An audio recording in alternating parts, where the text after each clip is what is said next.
Olá, seja bem-vindo para o nosso segundo encontro desse primeiro módulo, a História da Meditação. Agora a gente vai dar continuidade ao que a gente começou a ver na aula passada. Paramos nesse tópico, as transições ritualísticas transcendentes, e vamos seguindo o nosso aprendizado dessa aula de hoje.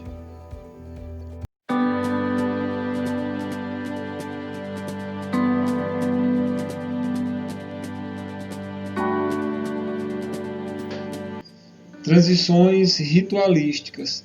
Pessoal, então vejam só, se vocês observar, aqui a gente deu um pouquinho de salto, a gente já está indo para a parte da Índia. Vejam só, quando a Índia descobre a meditação, ela realmente começa a utilizar a meditação no sentido mais religioso mesmo. A meditação, ela nasce de fato como uma prática consciente, né, vinculado as práticas religiosas. Então a Índia utiliza todo o seu panteão, todo as suas questões, a sua simbologia para utilizar a meditação focada nesse aspecto mais divinal, devocional, né? E aí a gente realmente não tem como se ater um pouco a essa história. A gente vai ver mais para frente de forma mais específica, porque pelo tempo, pela proposta da aula, não daria para a gente avançar muito nisso. Então, nesse sentido, aqui a gente começa a passar por um período de transição ritualística. Nesse contexto, as preocupações do período védico, brâmico, clássico, dominado por uma rígida estrutura religiosa, com os seus panteões de rituais, de hinos e preceitos norteadores da vida realmente em uma sociedade ainda com castas, foram pouco a pouco cedendo espaço à investigação da mente, ou seja, as realizações de ordem mais pessoal, com uma orientação mais eminentemente psicológica, né? E a meditação, nesse sentido, assume um papel de destaque. Por quê? Porque alguns sábios, mestres espirituais, começaram a ver nas práticas meditativas que elas não necessariamente precisava estar exatamente ligado a uma questão religiosa, com símbolos, de que a meditação ela pode ser mais transcendente, ela pode transcender todos esses valores mais terrenos, digamos assim, mais mundanos, e é onde se inicia ainda mais um pouco da subjetividade da parte filosófica da meditação, de que ela vai ser tratada como algo mais transcendente. E aí, de fato, começa uma transição dos valores às práticas espirituais ao invés das posses, bem como da matéria. E aqui temos o tópico meditação e religião. A gente vai ver que em diversas linhagens, né, ao longo dos milênios, essas técnicas meditativas elas vêm sendo empregadas justamente em diversas tradições e linhagens internas, como principalmente o budismo. Temos aí uma gravura aí do Buda e os seus discípulos, também do Vedanta, também temos uma simbologia aí do yoga e do taoísmo. Temos a figura aí também do Lao Tse. Aqui tem uma imagem ilustrativa, aqui temos mais duas imagens ilustrativas. Então são especificamente nessas principais tradições e linhagens que a meditação tem os seus registros, dentro do budismo, dentro do Vedanta, dentro do yoga, dentro do taoísmo. Vale salientar que o Buda, apesar de existir o budismo, né, foi fundado por o Buda, ele começou a praticar meditação, mas quando ele inicia sua trajetória, né, já existem muitas outras culturas anteriores e ele vem aprender com vários sábios, com vários mestres, só que ele passa a desenvolver a sua técnica, né, que para muitos é a técnica do Vipassana, que a gente vai ver um pouquinho mais para frente. Mas enfim, aqui para que a gente compreenda, saber que as principais tradições, as principais linhagens, escolas que utilizam a meditação são essas: o budismo, o Vedanta, o yoga e o taoísmo. E aqui temos algumas escolas de meditação, né? Tem a escola da meditação do yoga, do budista, a Siddha Yoga, o Kundalini Yoga e a meditação transcendental. Vejam só, existem outras escolas. Eu coloquei aqui as principais, porque isso inclusive é referência de um livro do qual eu me baseei para escrever um pouco essa disciplina, que é o livro que eu realmente indico, quem quiser comprar, quem quiser adquirir, que é Neurobiologia da Meditação, a filosofia da meditação. Então, isso é um livro realmente bem pertinente para estas aulas. E aí ele destaca que essas são as principais escolas. E aí tem uma citação do Marcelo e do Roberto, que eles mostraram que à medida em que a pesquisa científica interessada nos aspectos mentais, advinda das práticas meditativas, avançou, percebeu-se que as alterações eletroencefalográficas, assim como as alterações identificadas nos métodos de escaneamento encefálico, ou seja, no cérebro, quando estava se percebendo as técnicas meditativas, diferenciavam grandemente entre si, dependendo do tipo de técnica de meditação, mostrando que apesar de existir essas escolas do yoga, a budista, a kundalini, a transcendental, existem várias áreas do cérebro que são observadas de forma diferenciada, mostrando que dependendo da técnica que tu vai praticar, tu vai sim estimular outras áreas, ou seja, por isso que é interessante a gente entender os diferentes tipos de técnicas para que a gente possa perceber qual aquela melhor para nós, né? Então a ideia aqui que eu quero, então a ideia principal aqui que eu quero te passar é: vamos descobrir juntos qual a melhor técnica para você, qual a melhor técnica para mim, né? A gente conhece e a partir do momento que traz esses conhecimentos que a gente possa utilizar em nós mesmos. Então vamos falar um pouquinho aqui de cada técnica. A meditação do yoga. Provavelmente vocês já viram alguma afirmação de dizer assim, meditação é sinônimo de yoga. Muitos autores, muitas pessoas consideram como meditação e yoga como sinônimos. Particularmente eu também, eu vejo dessa forma. Toda yoga é uma meditação, porque toda prática de yoga que você está fazendo, você está num estado de atenção, de concentração, você tem uma técnica claramente definida, você tem uma âncora que está fazendo, você tem uma autopercepção, né? Você valoriza os aspectos cognitivos, né? Você tenta desenvolver a pratyahara, que é a abstenção dos sentidos. Então, todo yoga é uma meditação. Mas nem toda meditação necessariamente vai ser um yoga. Um yoga do tipo como asanas. Só que o yoga não é apenas isso. O yoga é uma filosofia de vida. O yoga vai muito além dos asanas. Então, por isso que a gente pode ver a meditação e yoga como sinônimos. Agora, quando você fala de yoga em formato de posturas, aí realmente a gente pode dizer assim, não, realmente não tem a ver porque eu posso estar simplesmente nesse momento praticando aqui uma meditação, mas não necessariamente um yoga do tipo de asanas, né? Mas estou sim, mas a essa relação, a essas definições de entender dessa forma, justamente por causa dessa relação, justamente por causa dessa assimilação. Então, meditação do yoga, nessa meditação tradicional do yoga, veja bem, as definições aqui são bem superficiais, são de certa forma até um pouco rasas, mas é apenas para que a gente vá fomentando a nossa ideia, as nossas percepções a respeito do que seria, a respeito dessa escola de meditação. O ponto de fixação da mente é a observação dos pensamentos, justamente para que esses pensamentos haja uma diminuição progressiva, a gente passa a observá-lo. Quanto mais você passa a observar os pensamentos, mais eles tendem a diminuir. Vamos fazer isso por 2 minutos. Vamos simplesmente, a nossa técnica vai ser essa, prestar atenção nos pensamentos. Mesmo que os olhos fiquem abertos, vocês podem simplesmente ficar prestando atenção nos pensamentos que estão acontecendo na sua mente. Se você preferir fechar um pouco os olhos para se concentrar mais, e todo pensamento que vier à mente, você fica consciente dele.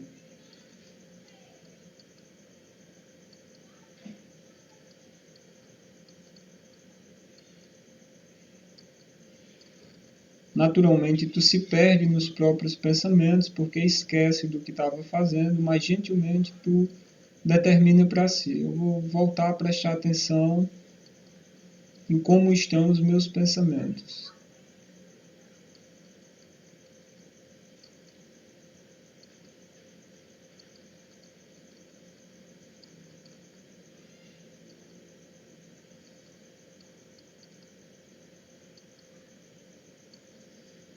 vai voltando, isso é apenas mais um pequeno teste, porque isso aí você pode repetir isso a qualquer momento no seu dia a dia. Quando você sentir que está um pouquinho acelerado, que está um pouco estressado, de repente ansioso, diz assim para si: eu vou prestar atenção agora em como estão os meus pensamentos. Ou não necessariamente, você pode fazer isso a qualquer momento.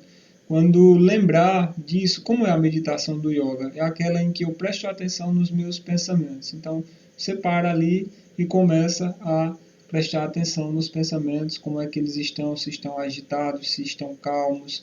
Não importa a qualidade deles. O principal questão aqui, a principal importância aqui é tu observar como é que eles estão. Naturalmente vai haver uma diminuição dos pensamentos, tá bom? Então, para que a gente vá lembrando aí. Chegamos então na meditação budista.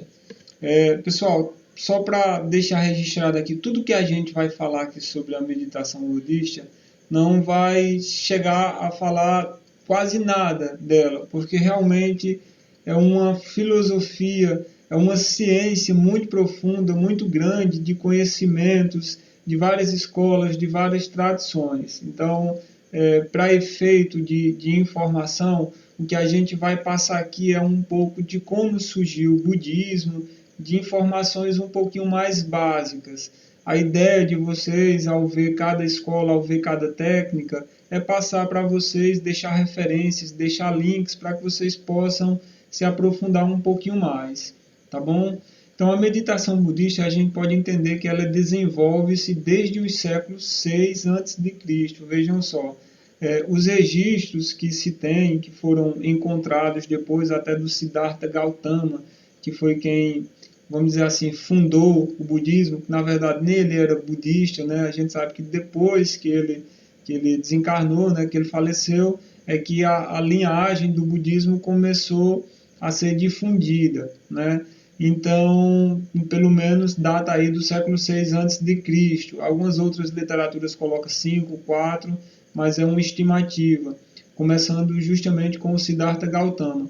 Durante este período, a religião evoluiu à medida que encontrou diferentes países e culturas, de fato, acrescentando ao fundo indiano inicial elementos culturais oriundos do helenismo, bem como da Ásia Central, do Sudeste Asiático e o Extremo Oriente. Então vejam só, em todas essas regiões o budismo se difundiu. Mas dentro de todas essas tradições a gente poderia dizer assim, qual a coisa mais incomum que tem em todas essas tradições, em todas essas linhagens? É que qualquer técnica de meditação budista, ela vai incluir, né, a questão da iluminação, é o principal objetivo das meditações das técnicas budistas, ainda que de forma inconsciente as pessoas não necessariamente medite, vou atingir a iluminação, justamente por ser um estado realmente pleno, último, no sentido de que poucos mestres, pouquíssimos mesmo, conseguiram atingir esses estados de iluminação. E aí começa com o Buda, né? Então a gente pode pensar nisso assim para efeito de entendimento. O que é que todas as técnicas budistas têm em comum? Tem em comum essa última meta, que é a iluminação.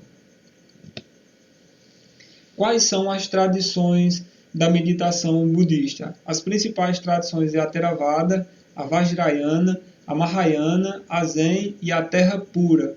Alguma dessas aqui, todas essas escolas aqui também têm uma filosofia muito profunda, também tem uma história que realmente vocês, para entender melhor, precisaria virar, vamos dizer assim, um especialista, teria que estudar, teria que praticar bem.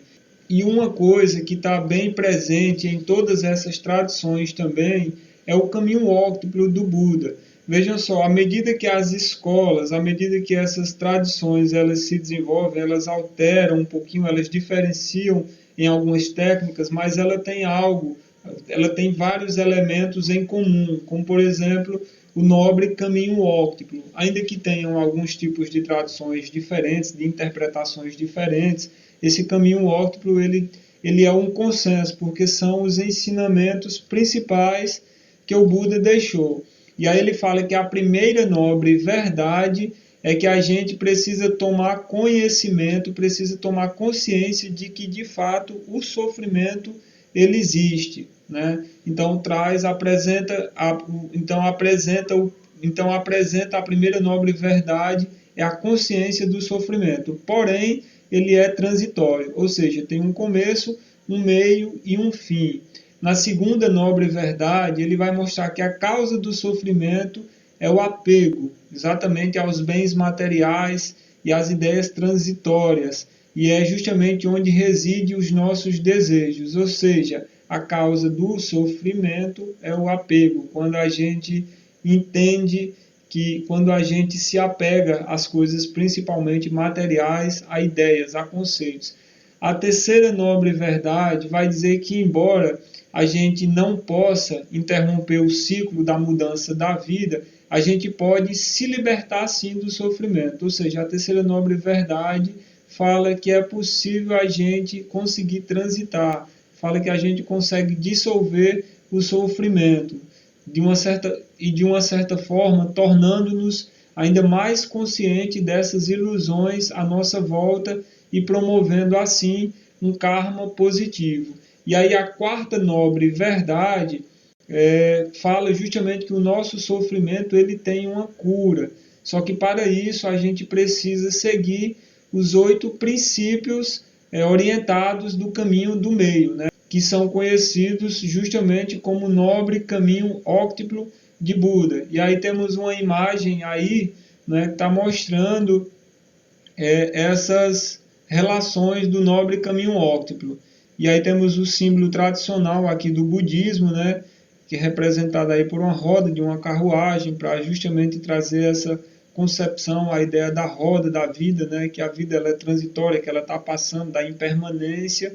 E aqui temos os vários pontos, né, e aqui temos os vários aspectos.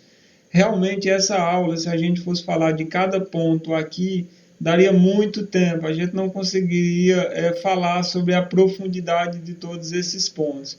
Mas só para a gente ter uma ideia, é a consciência correta, é a gente ter a nossa ação, a gente agir de forma correta, ter uma intenção correta, um modo de vida, um esforço, uma concentração, uma fala correta e uma compreensão correta. Ou seja, são princípios, são orientações, são bases assim morais, em vários sentidos que a gente para desenvolver realmente precisa de uma vida ou mais, né? Justamente que a gente precisaria de várias vidas, de fato, para conseguir desenvolver isso de forma plena, de forma correta.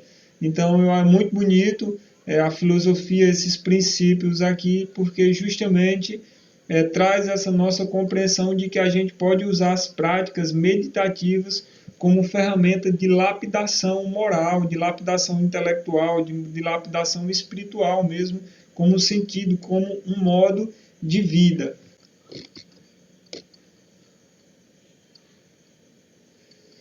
E aqui temos a tradição do Theravada. A escola do Theravada, veja só, desenvolveu um outro método de meditar. E uma de suas técnicas é o mindfulness. Vejam só, a técnica do mindfulness, provavelmente muitos de vocês aqui já ouviram falar, senão a gente vai falar bastante.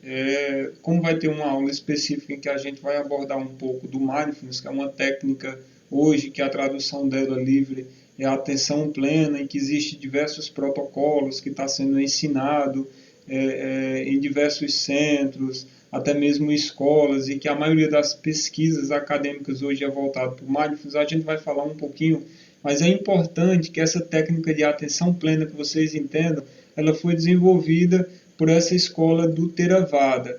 E a gente vai entender que o Theravada também tem uma relação com outra técnica de meditação chamada Vipassana. Né? E aí realmente vale salientar que o Mindfulness é a técnica consequente e inspirada do Vipassana. Perfeitamente porque o fundador dela, o Jon Kabat-Zinn, é praticante dessa meditação desde os anos 70. Então, quando for um pouquinho mais para frente, a gente vai falar sobre isso, certo?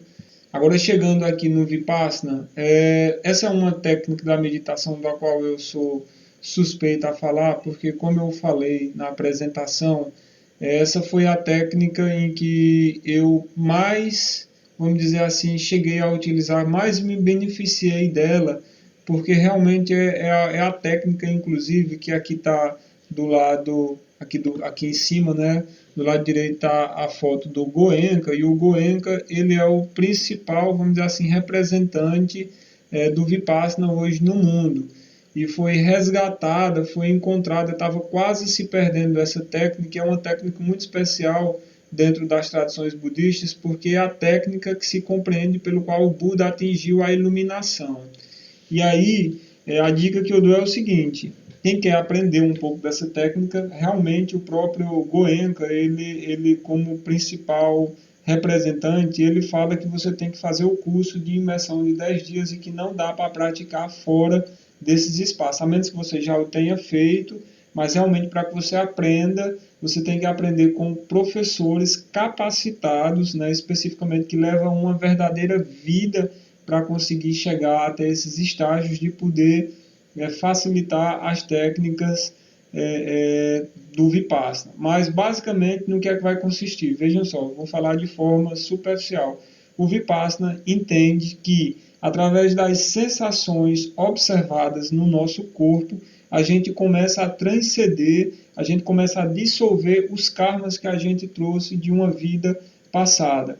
E para isso, por isso que o curso ele realmente são 10 dias para que você aprenda a desenvolver a técnica de perceber essas sensações. Claro que é muito mais que isso. Os 3 primeiros dias tem uma meditação, uma técnica chamada Napana, que consiste em você perceber e você prestar atenção como está a sua respiração e fazer por onde ela não seja alterada. Então eles têm um tipo de... é bem específico no sentido de dizer assim, olha, a tua respiração, como ela está nesse momento, a qualidade dela não importa. O que importa é a tua percepção. Porque quando tu aceita a capacidade, porque quando tu aceita a tua respiração como ela está nesse momento, tu consegue ir desenvolvendo aos poucos a habilidade de aceitar as coisas, a vida como realmente ela é e não como tu gostaria que ela fosse.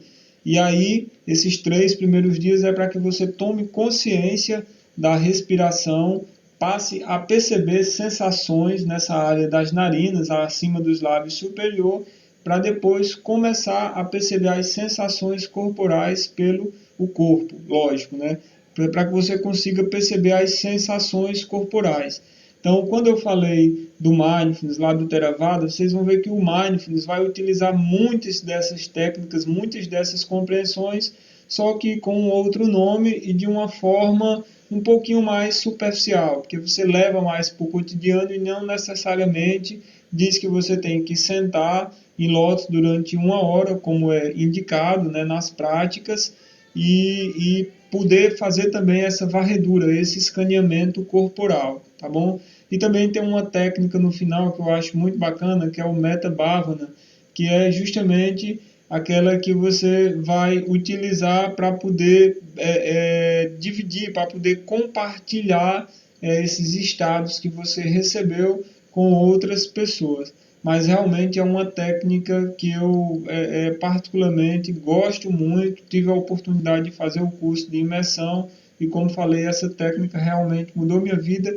Depois eu, de fato, comecei a pesquisar outros tipos de técnicas também, e estudando a meditação de uma forma mais ampla, ensinando, ministrando cursos, realmente precisei adentrar em outras técnicas, do qual eu venho praticando também. Mas o Vipassana, realmente, quando você faz, os princípios, a filosofia, tudo que está ali por trás, você realmente leva para a sua vida. Então, fica aqui a minha dica. Se você quiser algum dia fazer uma formação no Vipassana, querer entender de fato o que é se deparar com a mente em todos os sentidos, se deparar com a mente, com o corpo principal, que é o ensinado, justamente as técnicas são para você aprender a desviar os pensamentos, para você sair do plano mental e vir para o corpo, para o campo físico. O corpo físico é a nossa última realidade, é a nossa primeira e última realidade, ou seja, é onde está contido todas as informações de quem somos.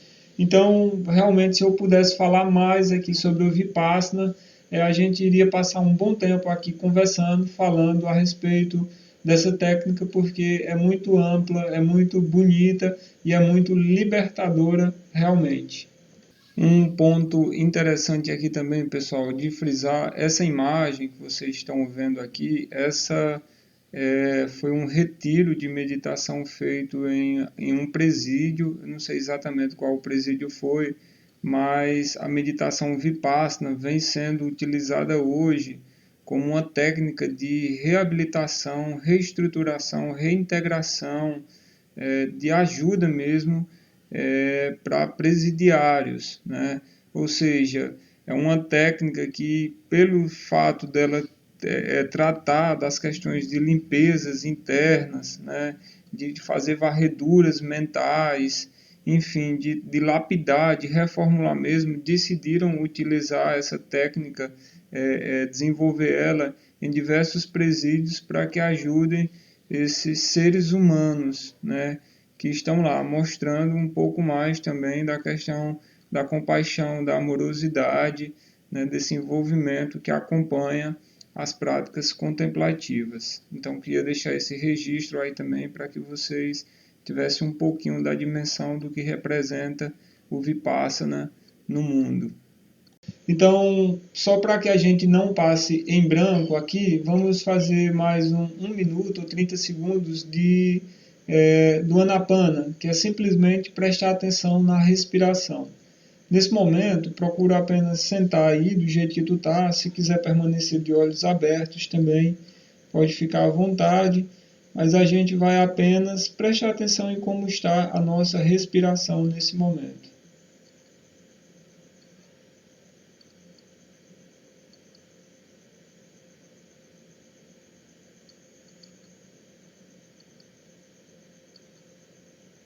Observa se ela está baixa, se ela está rasa.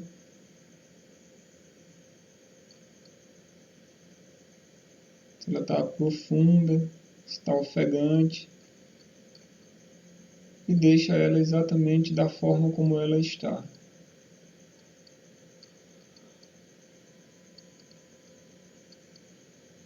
Tua âncora aqui é só prestar atenção exatamente como ela está acontecendo.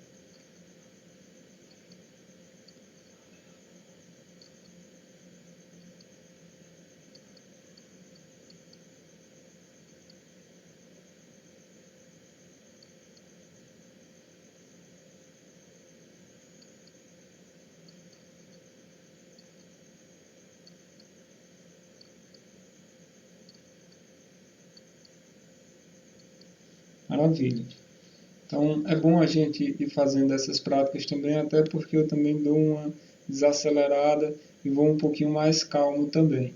Meu povo querido, então, chegando aqui também mais uma vez no final da nossa segunda etapa dessa primeira parte da história da meditação, a gente vai falar sobre o Mahayana na próxima etapa, na última etapa desse módulo. Meu povo querido, então estamos chegando aqui na reta final dessa segunda etapa, né? A gente vai deixar para falar sobre o Mahayana, sobre essa técnica, a meditação da compaixão, na terceira parte, né, desse primeiro módulo.